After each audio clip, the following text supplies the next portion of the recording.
Ang tanong ng mga karamihan, bakit nga ba maraming interes sa isang travel agency business? Narito ang kasagutan.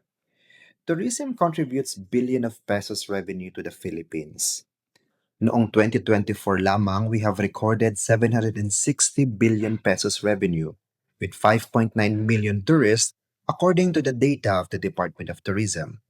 During the pandemic, our tourism dropped to its lowest 5.1% GDP, but it shows a significant recovery during 2022 to 2023. Kasalukuyan, we are projected to hit the pre-pandemic high of 10 to 12%. Tourism industry is a big landscape. Businesses survived during the pandemic and will continue to grow because tourism is already part of our lives. Pero paano nga ba naging parte ang travel agency sa success na ito? Halika't intindihin natin ang tourism value chain. The components of tourism value chain ay as simple as supply and demand concept. The demand is the market, the domestic and the international tourists, who are motivated to travel in a form of leisure or talagang nagbabakasyon lamang.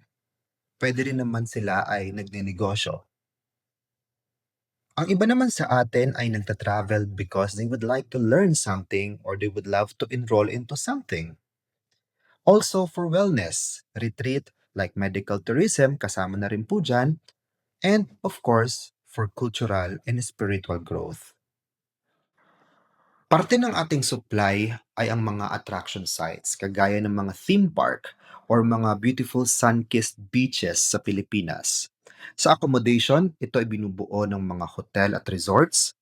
Transportation naman ay binubuo ito ng mga ferry, eroplano, buses. Recreational entertainment ay malaking parte rin ng supply. Katulad na lamang ito sa nangyari sa isang Taylor Swift concert o kaya naman mga Olympics event. Food and beverage, kasama na rin po, pati na rin po ang partisipasyon ng mga travel agencies, both online at traditional. Part of the value chains are the enablers. Ito po ay ang mga collaborative efforts ng mga researchers, policymakers, regulatory body like Department of Tourism, implementers, kagaya ng mga associations, and local community enterprises that covers a huge part in supporting the Philippines to become a powerhouse destination. Other supporting services are the travel techs, events and financial services. And of course, impact and feedback ay importante. Ang mga datos na ito plays a lot in evaluating our efforts and services. Lahat ng ito ay importante para tayo ay maging guided sa ating mga susunod na desisyon. So ano nga bang tungkulin ng mga travel agencies? Number one, distribution. Number two, marketing. Number three, service. Travel agents connects the client to the services of the suppliers. Papaano? Through expert guidance, offer convenience, promote safety and peace of mind so that they could give value for their money. Itong service above all skills concept na ito ay highly technical skills that you cannot acquire overnight. In order for you to become a travel agent, you need to undergo technical training in distribution, marketing, and customer service. Nakakalungkot lamang na marami ngayon sa online ang umaabuso sa totoong nature ng travel business, kagaya nito. So you can start your own travel business just by cell phone or laptop anywhere you are in the world. Let's make it clear then.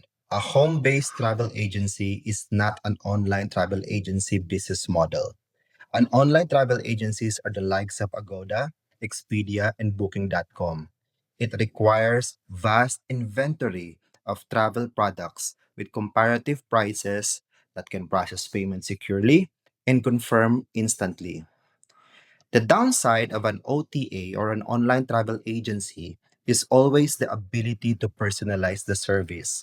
That is why it is important to have a 24/7 customer service support.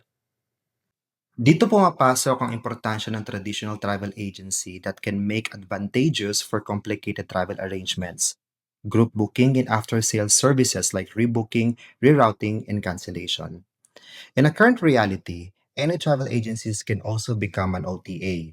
It's just a matter kung gusto mo mag B2C or direct to consumer or B2B where you become a travel supplier. Let's take an example of a travel agent named Bianca. In her business, she uses a global inventory system where she have an inventory of flights, hotels, and tours. Other than serving the public, she also serves multiple travel agencies. However, she was doing it manually, and it's giving her a hard time to scale. She then invested a huge amount to automate her full inventory and set it up in a web based booking portal for her to be able to issue any services instantly. But in order for her to maximize her investment, she began inviting people to subscribe in her portal usage. She invited agents, resellers, freelancers, marketers, and affiliates. Ang problema, hindi ito regulated. Pwede itong maabuso dahil ito ay binubuo ng iba't ibang tao na hindi naman lahat ay necessary business owners. Ito ay iba't ibang mga personalidad na tumutulong sa kanya upang ma-distribute niya ang mga travel services. Ito ay tinatawag na sub-agency model. Ang problema ngayon ay ang pagdating sa presyo. Ang mga original na presyo ng travel service supplier ay magkakaroon pa ng panibagong presyo kapag ito ay nailipat sa mga consolidator companies sa pamamagitan ng service fees. Ngayon, ang travel agency na katulad ni Bianca ay magkakaroon din ng kanilang markup upang sila ay kumita bago ito ipasa sa mga sub-agent. Ang sub-agent ay maglalagay din ng kanilang markup or kanilang kita na ito ngayon ay ipapatong sa mga kliyente, making it somehow expensive. So imagine the pain ng isang customer if the prices were not regulated properly and if kung ang sub-agency program ay matolerate ng mga hindi business owners at kung sila ay nag-ooperate lamang sa kanilang bahay as a person and not a legal entity. You can do the business just by cell phone or laptop anywhere you are in the world. So the next time you hear that online, think again. It might compromise your money, your plans, and your name if you are not that careful enough to understand the business before you decide to start your own travel agency. So papaano nga ba nag-uumpisa ang mga successful travel agency owners? How do they started? One is by learning the industry. They look for credible training businesses that offers an in-depth orientation of the business. Kompleto ito. Number two, they start by discovering how the industry really earn by understanding the full earning potential of every component of the travel services without bias. They learned sales and marketing and built a network direct from the suppliers without middlemen. And lastly, there are also training companies that help you get the right tools to operate, to scale, and to understand your revenue for growth. One of those trainings that can give you the full clarity in a travel business is the Learn, Earn, and Return program of Senials. They will give you an in depth discussion of the benefits of having a full service travel agency, such as business credibility, operations resources, and personalized service. With a program of Learn, Earn, and Return, they will help you with the business legalities and setting up requirements. They help with accreditation and have a valuable trainings in operations, sales, marketing, and customer service. Ultimately, they provide industry resources such as direct lists of accredited local and international suppliers. Before I end, I want to give you some proven advice or tips on how you can start your travel business. Start the right way.